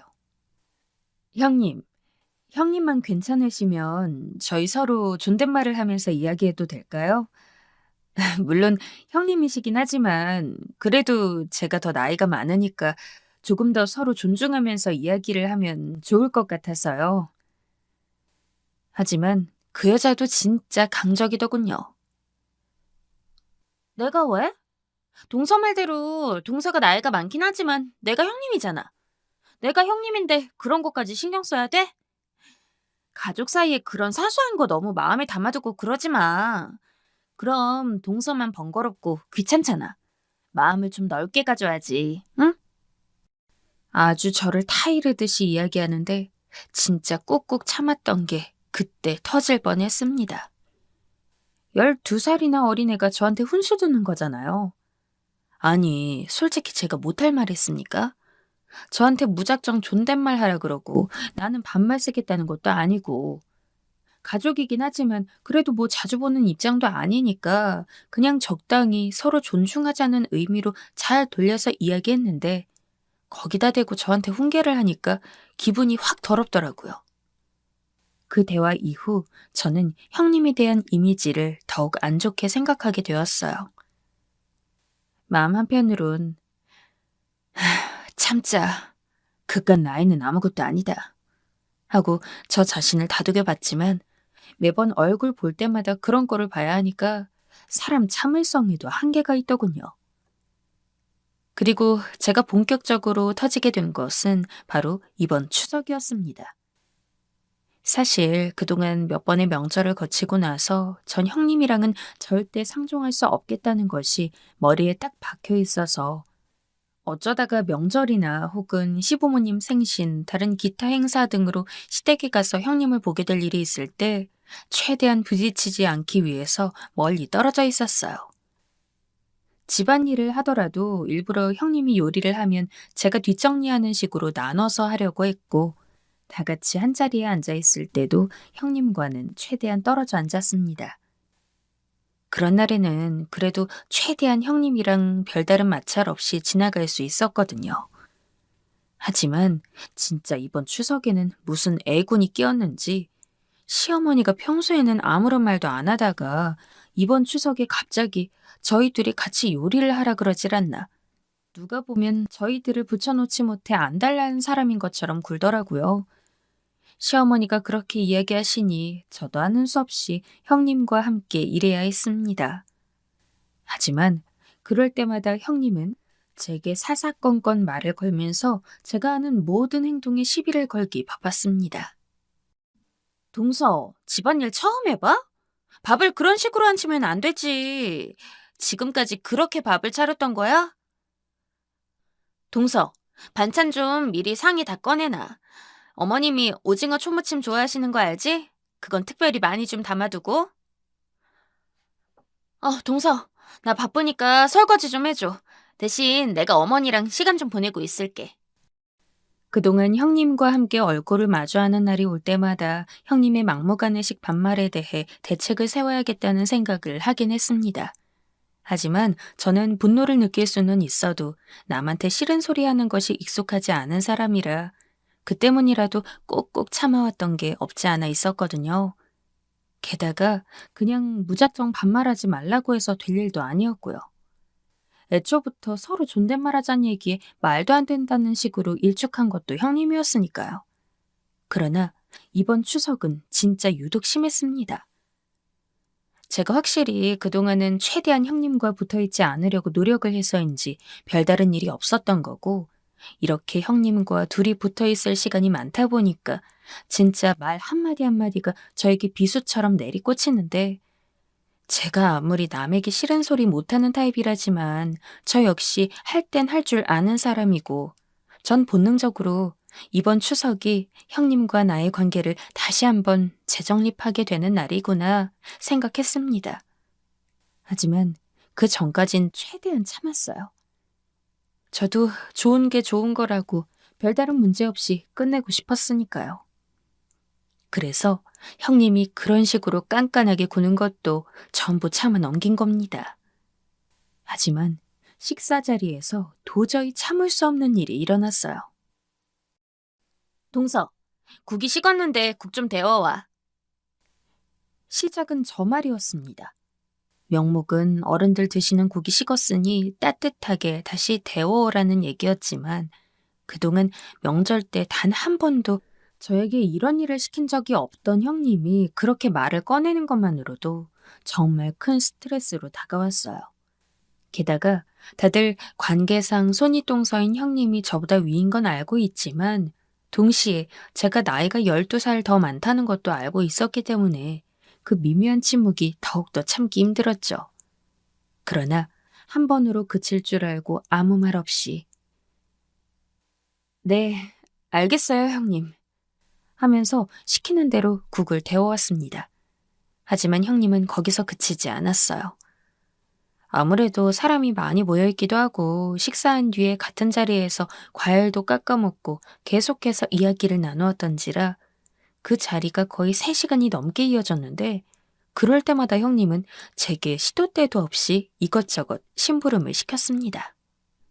동서, 이쪽 밥이 굳었는데 새 밥 좀 떠와. 동서, 혹시 사과 좀 깎을 수 있어? 아우, 내가 칼을 잘 못 쥐어서. 동서 얼른 와. 지금 다들 동서 기다리고 있는 거 몰라? 다들 별다른 말은 없었지만 아마 암묵적으로 생각했을 겁니다.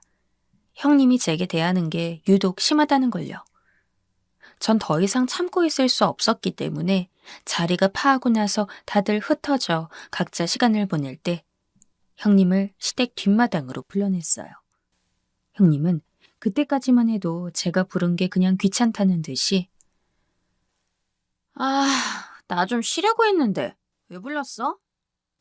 라며 상황 파악도 못하고 또 제게 반말을 하더군요.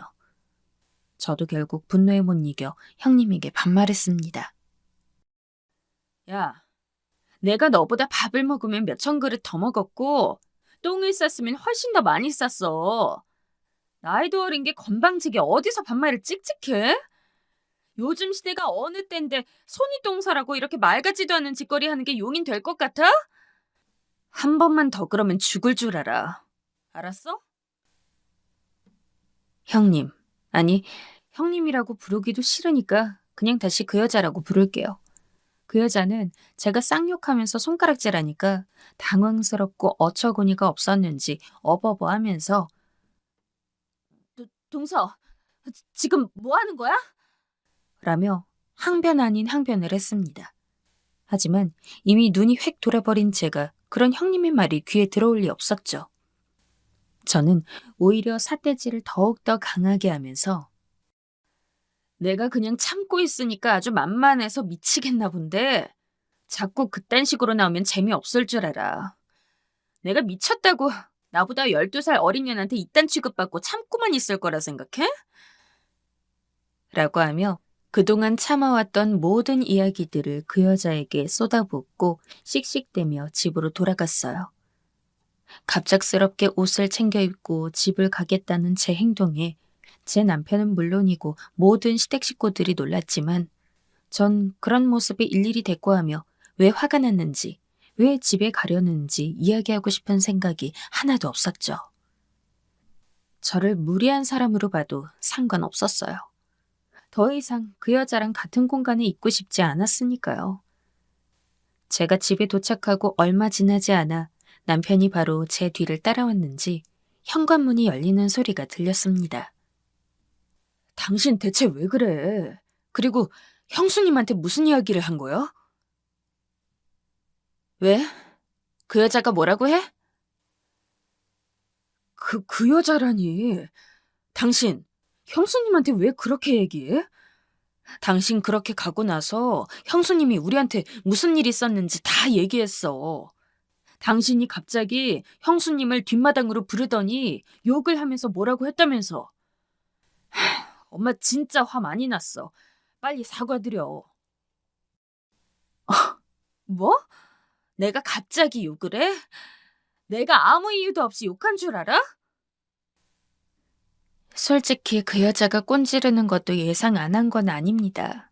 그리고 분명히 일러 바칠 때 자기가 잘못한 건 쏙 빼고 교묘하게 제가 한 짓만 부풀려서 얘기할 거라고도 생각했어요. 제가 보기엔 그 여자는 얌체나 여우 그런 것과 별다를 게 없었으니까요. 하지만 남편 입으로 그렇게 저를 꼰지른 그 여자 이야기를 듣자니 정말 혈압이 솟아 참을 수 없었습니다. 그새를 못 참고 쪼르르 가서는 일러 바치는 것도 어처구니 없었고 솔직히 다른 때야 시댁 식구들이 몰랐으니까 모른다 치더라도 이번 추석만큼은 그 여자가 얼마나 저한테 선 넘었는지 다 같이 봤는데 그럼에도 불구하고 그저 그 여자가 제 손이 똥서라는 이유만으로 제가 모든 것을 참고 넘어가기를 바라는 시댁 식구들의 행태도 짜증이 났습니다. 처음에는 그냥 그 여자에게 한번 크게 쏘아붙이면 모든 것이 다 괜찮아질 거라고 생각했는데 막상 그 여자가 그렇게 나오니 저도 그것만으로는 부족하더라고요. 결국 저는 아주버님을 찾아가기에 이르렀죠. 사실 제가 초반에 아주버님에 대해 신랄하게 평가를 하긴 했지만 그럼에도 아주버님의 인성 하나는 그 어떤 사람보다도 좋은 분이었어요. 그래서 저도 현실적으로 객관적인 조건만 봤을 때 아주버님이 좋은 남편감이 아니고 그래서 노총각이라고 말씀드리긴 했지만 그걸 제외하고 사람의 성격이나 심보 같은 것만 보면 저희 아주버님만큼 괜찮은 사람은 없거든요. 제가 남편과 결혼했을 때도 저를 가장 많이 챙겨준 시댁 식구가 바로 아주버님이었습니다. 그래서 전 결혼하고 나서도 다른 시댁 식구들한테는 의무적인 행동을 제외하고는 제가 먼저 선심 쓴 일이 없었지만 아주버님만은 달랐어요. 아주버님은 오래도록 결혼을 하지 못한 게 안쓰럽기도 해서 제가 반찬도 자주 챙겨드렸거든요. 아주버님께 연락하자 역시나 아주버님은 제가 어떤 부분에서 화가 났는지 명확히 알고 계셨습니다. 사실 아주버님 입장에선 그 여자가 아내이기 때문에 아내 편을 들 수 있었지만 워낙 아주버님이 현실적이고 냉정하게 상황을 보시는 분이기도 하고 그만큼 저에 대한 개인적인 정도 있는 분이라 제가 화가 난 것에 대해 이해를 하시더라고요. 재수 씨, 내가 미안해. 아내가 그런 식으로 재수 씨 속 긁는 거 나 알고 있었는데 이렇게까지 심한 줄은 몰랐어. 아니에요. 아주버님이 무슨 잘못이 있어요. 아주버님은 나름대로 저 생각해 주신 거 다 알아요. 형님이 문제죠. 제가 예전에 형님한테 서로 존중하자는 의미로 같이 존댓말 쓰자고 한 적이 있었는데 그거 거부한 것도 형님이에요. 솔직히 아주버님 생각해서라도 그런 식으로 형님한테 무리하게 굴고 싶진 않았는데 저도 정말 참을 수가 없어서 그랬어요. 제가 더 죄송해요, 아주버님. 아유, 아니야. 재수 씨가 뭐가 죄송해. 나도 어제 좀 놀라긴 했지만 아내 행동하는 거 보니까 그동안 재수 씨가 얼마나 힘들었을지 눈에 보이더라. 그래, 잘했어. 다른 시댁 식구들, 심지어 남편까지도 절 이해하지 못하는 상황에서 아주버님이 절 이해해 주신다고 하니까 정말 감격스러운 눈물이 핑 돌아서 저도 모르게 울 뻔했습니다.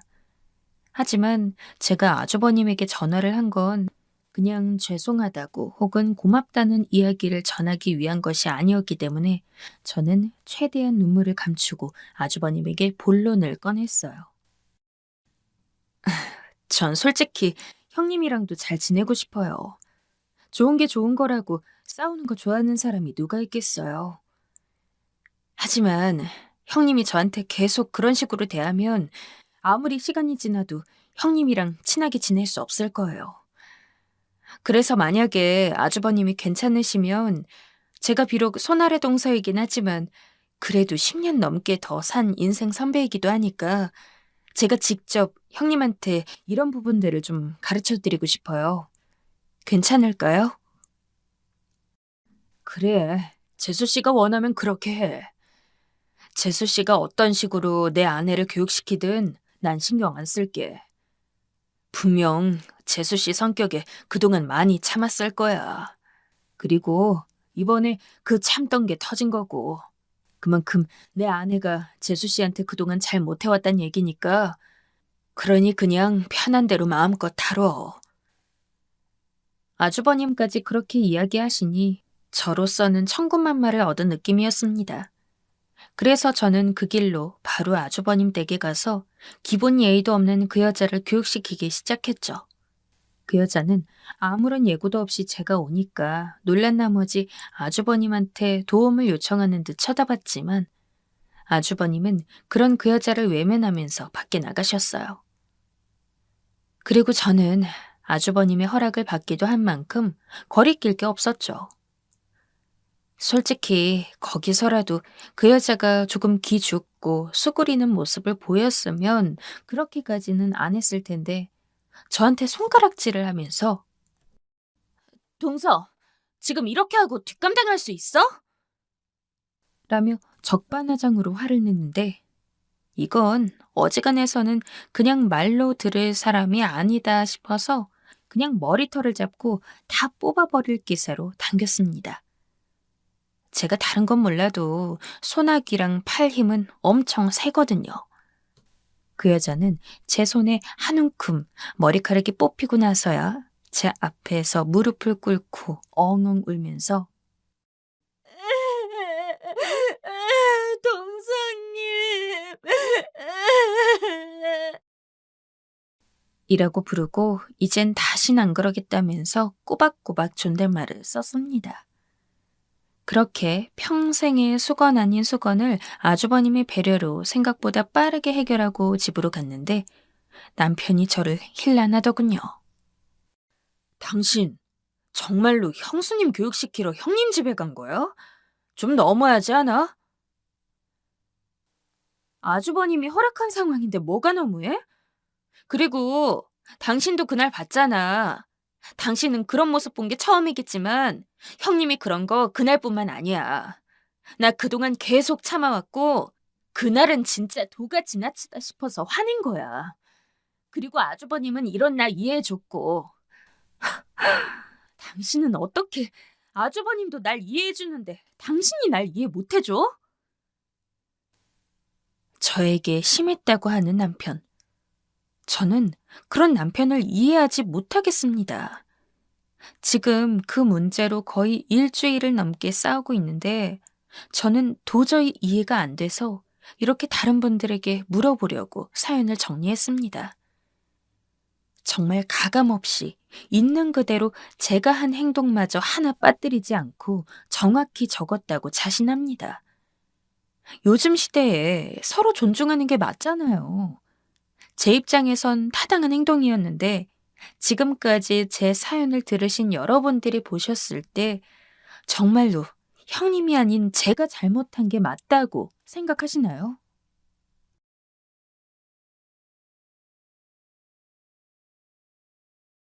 제 인생에서 가장 행복했던 순간을 꼽자면 아내가 하나뿐인 외동아들을 낳아주고 아내와 함께 그 아들을 키우기 위해 열심히 일하고 함께 시간을 보냈던 그 날들일 겁니다.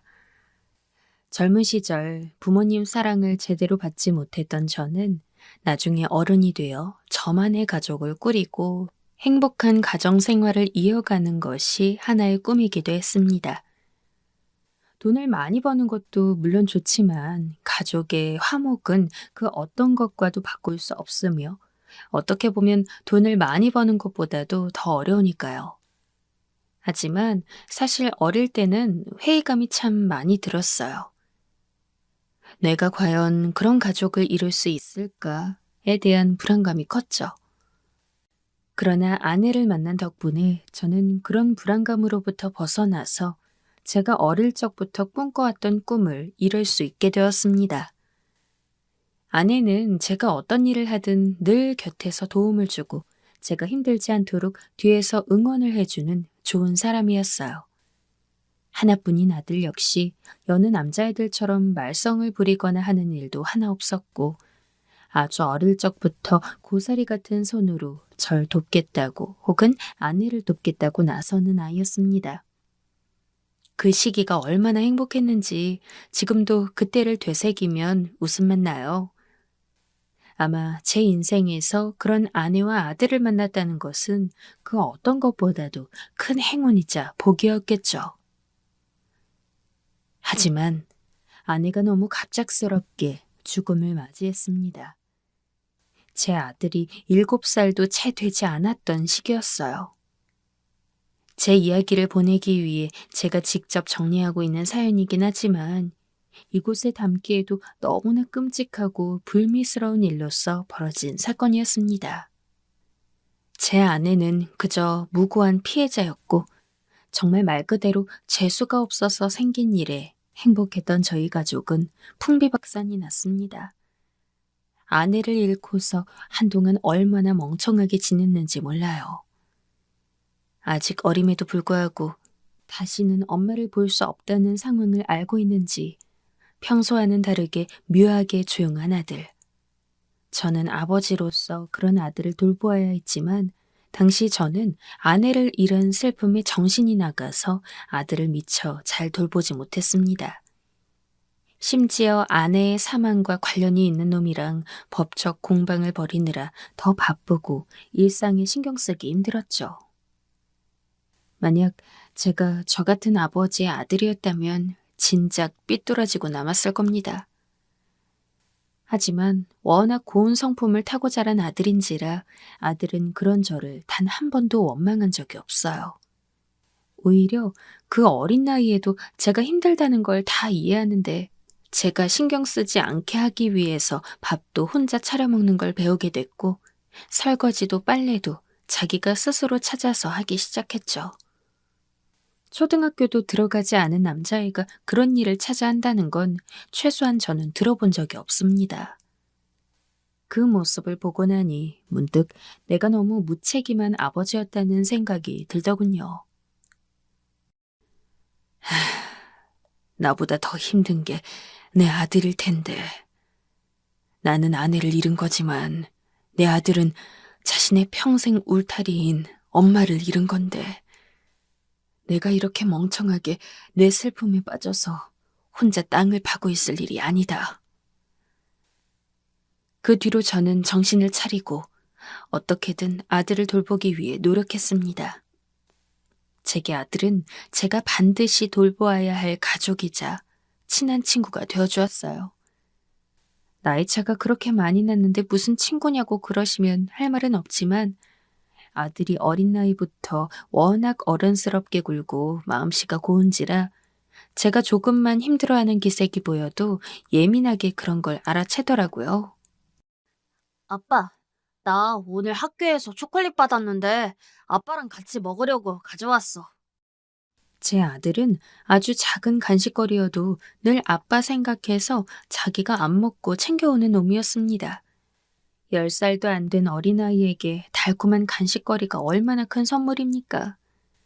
많지도 않은 거 혼자 다 먹고 싶을 법도 한데 아들은 단 한 번도 그런 적이 없었고 딱딱한 누나의 사탕 하나도 어떻게든 쪼개서 저와 나눠 먹고자 하는 게 제 아들이었어요. 아내를 잃고 마음이 많이 약해져 있던 저에게 아들의 그런 모습은 너무나 큰 위로가 되었습니다. 사실 아들이 제게 줄 수 있는 위로가 별게 있을까요? 그저 매일같이 절 사랑한다고 하고 제 곁에 함께 있으려 하고 무엇을 하든 저를 생각해 준다는 게 전부죠. 부끄럽게도 저는 아들 덕분에 일찍 마음을 다잡고 일어날 수 있었습니다. 물론 저도 아버지로서 엄마를 잃은 아들을 위로하고 그 곁에서 든든한 버팀목이 되어주고자 노력했지만 사실 냉정하게 봤을 때 제가 아들에게 도움이 된 것보다는 아들이 제게 도움을 준 것이 더 많다고 생각합니다. 이러한 아들의 모습은 성인이 되어서도 달라진 게 없었어요. 직장을 다니기 시작하면서는 첫 월급을 전부 저에게 선물로 주기도 했고 그 이후에도 제 생각이 나서 사왔다며 평소 제가 자주 먹는 해물탕을 사다 주기도 하고 보약을 지어주기도 하고 제가 농담 삼아서 너 며느리는 언제쯤 소개시켜 주려고 그러냐? 라고 하면 아휴, 며느리는 무슨 며느리예요. 저는 평생 아버지랑 같이 살 건데요. 라고 말하며 웃는 아들이었습니다. 살면서 절 좌절하게 하는 일도 많았고 슬프게 하는 일들도 많았지만 아들이 있었기 때문에 오로지 아들 하나만 생각하면서 힘들어도 일어나고 절망스러워도 일어났습니다. 하지만 하늘은 제가 아들과 함께 행복하게 사는 꼴이 눈꼴시리기라도 했던 걸까요? 어느 날 일을 끝마치고 집에 있던 저는 한 통의 전화를 받게 되었어요. 병원이었습니다. 김석원 씨가 아드님 되시나요? 네, 맞습니다만 누구시죠? 여기 병원인데 김석원 씨가 현재 교통사고를 당해서 응급실에 계시거든요. 알려주시는 주소로 빨리 와주셔야겠습니다. 갑작스러운 아들의 사고 소식에 저는 눈썹이 휘날리도록 달려갔습니다. 어찌저찌 옷을 꿰어 입고 들은 주소로 황급히 가는데도 마음 한켠으론 믿기지가 않았어요. 아침에만 해도 잘 다녀오라고 이따 저녁에 집에서 보자고 평범하게 인사를 나누고 갔던 아들인데 대체 아들에게 무슨 일이 있었기에 그 사이에 사고가 나서 응급실에 가 있다고 하는지. 최대한 빨리 제 눈으로 아들을 봐야 안심을 할 것 같았습니다. 그러나 직접 응급실에 도착하여 본 아들의 상태는 생각보다 심각했어요. 의사가 제게 그러더군요. 너무 위험한 상황이라고. 저는 의사의 옷자락을 붙잡고서 대체 이게 어떻게 된 일이냐고 울부짖으며 물었습니다. 신호 위반으로 도로를 주행하던 트럭이 제 아들을 치었다고 하더군요. 그리고 그 트럭 운전자는 만취 상태였고요. 하늘이 무너지는 소리였습니다. 선생님, 제발 우리 아들 좀 살려주세요. 제 아들 살려주시면 제가 무엇이든 다 할게요. 돈도 달라는 대로 어떻게든 벌어서 다 드릴게요. 그러니 제발 제 아들 좀. 저는 응급실 바닥에 주저앉아 무릎을 꿇고 엉엉 울었습니다. 도저히 믿기지가 않았어요.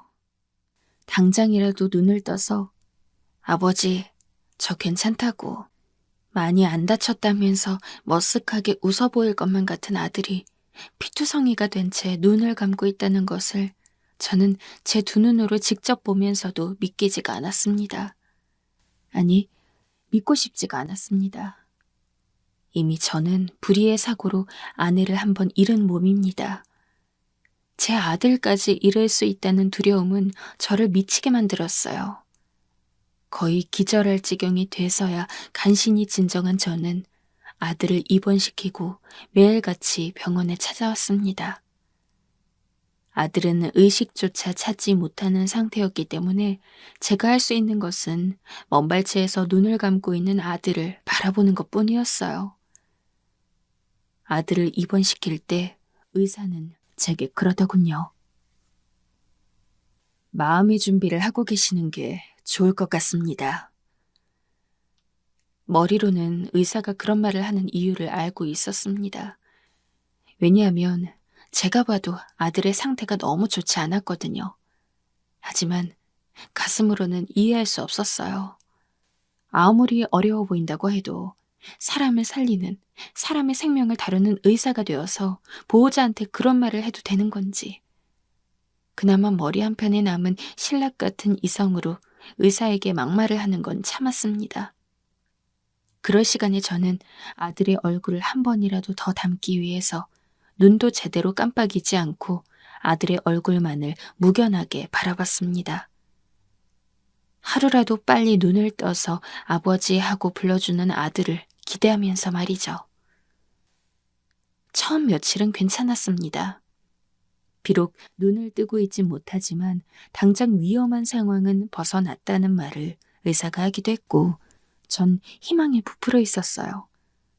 아주 빠른 시일까지는 힘들다고 하더라도 언젠가는 아들이 눈을 떠줄 것이라고 말이죠. 그러나 갑작스럽게 일이 터졌습니다. 의사와 간호사가 황급히 제 아들이 있는 병실에 달려들어갔고 저는 그 사이에 섞이지 못한 채 제 아들에게 무슨 일이 있는지 무섭고 두려운 마음으로 결과를 기다려야 했어요. 그리고 문제의 그날, 저는 제게 남은 단 하나뿐인 희망을 하늘로 보내고 맙니다. 흰 천이 덮여지는 아들의 마지막 얼굴. 아이고, 내 아들. 불쌍한 내 아들. 왜 이렇게 빨리 가? 아빠만 이곳에 두고. 나도 데려가라. 나도 데려가. 저는 아들의 시신 앞에서 오열했습니다. 정말 당장이라도 심장이 터져 죽을 것만 같은 기분이었어요. 아들의 장례식을 준비해야 하는데 당장 아들을 잃었다는 슬픔에 정신을 차릴 수가 없으니 장례식이고 뭐고 그저 아들의 차게 식은 손만 붙잡고서 엉엉 우는 것이 제가 할 수 있는 전부였습니다. 혼자서는 너무 견디기 힘들어서 중간에 부른 제 고향 친구가 아니었다면 저는 아마 병원에서 사람들이 저를 끌어낼 때까지 아들이 누워있는 병상 침대 앞에서 한참을 너부러져 있었을 겁니다. 자네, 이제 그만 정신 차려. 아들 녀석 하늘 날아간 건 안타깝지만 자네가 정신 차려야 얼른 장례식도 하고 아들 마지막 가는 길 편하게 보내주지. 친구의 그 말에 벌떡 일어났어요. 그 당시에도 저는 여전히 아들이 죽었다는 사실을 믿지 못하고 있었지만 그러면서도 한편으로는 아들이 정말 제 아내가 있는 곳으로 떠났다는 걸 받아들이고 있었기 때문에 아버지로서 마지막으로 할 수 있는 도리는 다 해야겠다는 생각뿐이었죠. 그리고 장례식을 치르고 한동안은 멍청하게 집에만 있었습니다. 하던 일도 다 그만두었어요. 어차피 모아둔 돈이 있으니까 먹고 사는 건 어렵지 않았거든요. 그런데 혼자 있다 보니 더욱더 아들의 빈자리가 컸습니다.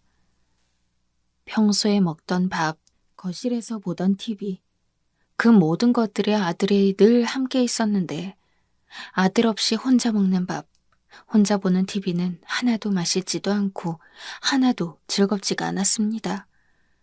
저 혼자서 어떤 행동을 할 때마다 아들 생각이 났습니다. 늘 아들과 같이 하던 것들이니까요. 저는 정말로 단 하루라도 아들을 보지 않으면 미쳐버릴 것 같은 지경에 이르렀습니다. 그래서 아들이 있는 납골당에 정말 매일같이 다녔어요. 웬만하면 당시 살던 곳 근처에 아들을 두고 싶었지만 가까운 납골당에는 아들의 유골함이 들어갈 자리가 없어서 그나마 다음으로 가까운 곳을 고르자니 편도 2시간, 왕복으로는 4시간이 되는 거리에 있었죠. 먼 거리인 건 맞습니다. 하지만 아들이 그립고 보고 싶은 저에게는 왕복 4시간이라는 거리는 아무것도 아니었어요. 비가 너무 많이 오거나 눈이 너무 많이 와서 차를 몰기 힘든 날을 제외하고는 정말 매일매일 아들이 있는 납골당에 갔어요. 아들아, 잘 있냐? 너희 엄마랑 같이 있지? 조금만 기다려라. 나중에 이 아빠가 찾아갈 테니까. 그때는 우리 세 가족 모두 평생 같이 있자. 꼭 같이 있자. 아들을 따라갈 생각을 안 해본 건 아닙니다. 제게 있는 유일한 가족이라고 할 수 있는 아내도 아들도 전부 하늘나라에 가 있는데 나 혼자 이승에 있어봤자 무얼하나라는 생각도 많이 들었거든요. 제 주변 사람들은 아무도 모르는데 극단적인 선택을 해보기도 했습니다. 다만 누군가가 제가 빨리 하늘나라에 가는 것을 원치 않는지 그 시도를 실패했죠. 그저 죽지 못했기에 살고 있었을 뿐입니다. 그래도 시간을 내어 힘든 몸 이끌고 아들이 있는 납골당에 가게 되면 어쩐지 마음이 편해지고 살아생전 아들과 함께 있는 느낌이 조금이나마 들기도 했습니다. 그 기분을 위안 삼아서 저는 하루하루를 살아갔어요. 그렇게 아들의 납골당에 4년을 넘게 다녔을 때일 겁니다. 시간이 약이라고 하듯 이제는 예전처럼 아들을 생각만 해도 몇 초 만에 눈물이 나올 정도로 슬프지는 않았어요. 물론 아들을 잃은 슬픔은 평생 제 가슴 안에 응어리처럼 있을 겁니다. 그저 아픔이 많이 무뎌졌을 뿐이었죠. 그럼에도 저는 아들의 납골당으로 향하는 걸음을 멈출 수가 없었습니다. 이제는 제게 있어 너무나도 일상적인 하루의 일과가 되기도 했고 몇 마디 되진 않지만 아들의 유골함 앞에서 이런저런 이야기를 하는 것들이 익숙해졌으니까요. 그래서 그날도 여느 때처럼 아들이 있는 납골당으로 향했어요. 거의 집이나 다름없게 된 납골당의 풍경을 둘러보면서 아들이 있는 곳으로 향하는데 멀리서부터 아들이 있는 자리에 웬 꽃이 보이더라고요. 아들이 산소 같은 곳에 묻혀 있었다면 꽃이 보여도 이상하지 않겠지만 납골당은 내부에 있는 곳이었고 당연히 바닥은 전부 시멘트라 타일로 발라져 있었습니다. 그런 곳에서 제 아들 자리에만 유일하게 꽃 같은 게 피어 있더라고요.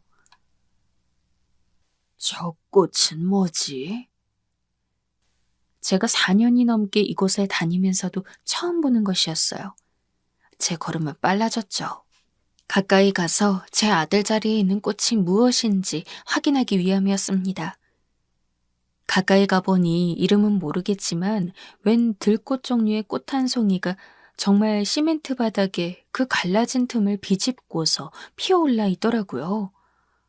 너무나 신기해서 멀거니 그 들꽃을 보는데 바로 옆에 아주 작은 꽃병에 담긴 꽃을 한 송이 더 보게 되었습니다. 제가 가져다 둔 꽃이 아니기에 의아했죠. 아들이 죽은 직후였다면 이해했을 겁니다. 왜냐하면 그 당시에는 아들의 친구들도 자주 찾아왔고 아들의 살아생전 지인들이 아들의 명복을 기리고자 납골당에 와서는 꽃을 두고 가거나 하는 이들이 꽤 있었거든요. 하지만 그것도 초반 잠깐의 일이고 시간이 지나면서부터 아들 생각에 아들을 종종 찾아오는 지인들이 있을지언정 이렇게 꽃을 두고 가는 사람은 없었는데 이상한 일이긴 했지만 그때까지만 해도 저는 그렇게 크게 괴념치 않았습니다. 저에게 좋은 아들이었던 만큼 아들은 주변 사람들에게도 믿음직스러운 오빠, 형이자 친구, 동생이었거든요. 사교성도 좋고 늘 남들을 돕기 위해 앞장서는 아들을 그리워하는 지인들은 무척 많았고 저는 그 중에 한 명이 오랜만에 꽃을 가져다 줬나 보다라고 생각하고 집으로 돌아갔습니다. 하지만 그 꽃이 며칠에 한 번씩 바뀌기 시작하면서부터는 저도 의아할 수밖에 없었어요. 꽃이 며칠에 한 번씩 바뀐다는 건 최소한 며칠에 한 번은 이 납골당의 아들을 보러 들른다는 건데 4년을 다니면서도 저를 제외하고는 아들을 그렇게 주기적으로 자주 보러 오는 사람을 한 번도 만나보지 못했거든요. 대체 이 꽃을 가져다 두는 사람은 누구일까? 아비로서 내 아들을 잊지 않고 매번 찾아와 주는 사람이 있다는데 고맙지 않을 리가 없었습니다. 하지만 누군지 모를 그 사람을 만나고 싶어도 아무런 정보가 없는 상황에서 그 사람을 만나기란 유언한 일이었죠.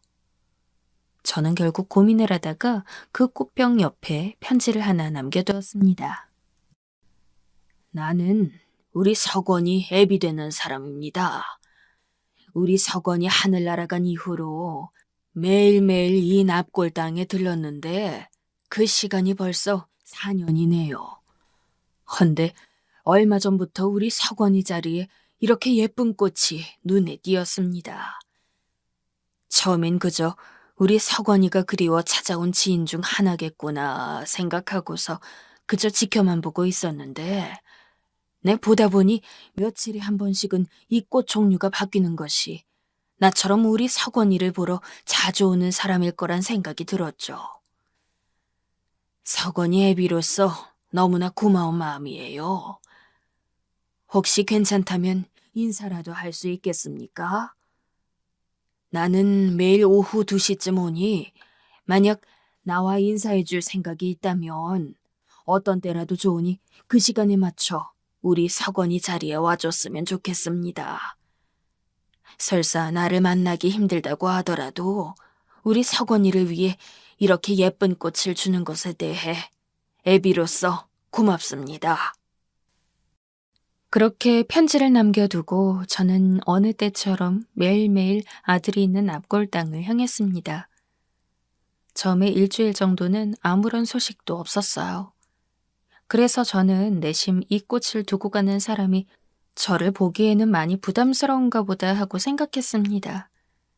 아쉽기는 했지만 그저 고마운 마음에 인사를 하려는 의도가 컸기 때문에 마음으로 감사를 전하고 그 사람을 보는 것은 포기해야겠다고 생각하고 있었죠.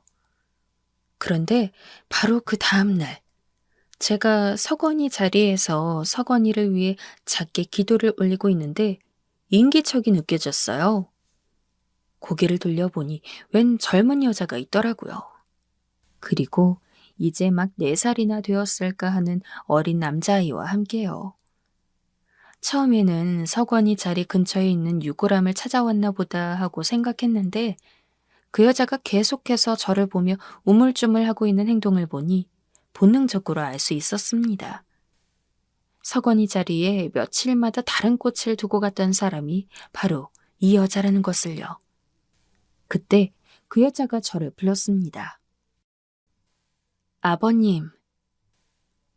지인의 아버지에게 흔히 부를 수 있는 호칭이지만 왜일까요? 그 여자가 제게 부른 아버님은 느낌이 달랐습니다. 그냥 제가 단순히 석원이의 아버지라서 높여 부른 아버님이 아니라 마치 며느리로서 시아버지를 부를 때 부르는 아버님 같은 느낌이라고 해야 할까요? 대충 왜 그런 느낌이 들었는지 몰라서 제 스스로도 긴가민가 할 때 그 여자가 기인이 할 말이 있다며 시간을 내달라고 부탁했습니다. 그리고 그 여자와 작은 카페에 앉아 이야기를 나눌 때 왜 제가 그 여자의 부름에 그런 느낌을 받았는지 알 수 있었어요. 이야기를 들어보니 아들이 죽기 전까지 그 여자는 아들의 여자친구였다고 해요. 그리고 결혼까지도 진지하게 고려를 하고 있던 것 같더라고요. 석원 씨가 그렇게 불의의 사고로 갑작스럽게 세상을 떠나지만 않았다면 아마 다음 해쯤에는 인사를 드리러 갔었을 거예요. 그 여자도 제 아들을 잃고 한동안 슬픔에 빠져 살았다고 했습니다. 그러나 그 와중에 자신이 석원이 아들을 뱃속에 품고 있다는 것도 알게 되었다고 했죠. 처음엔 많이 두려웠다고 해요.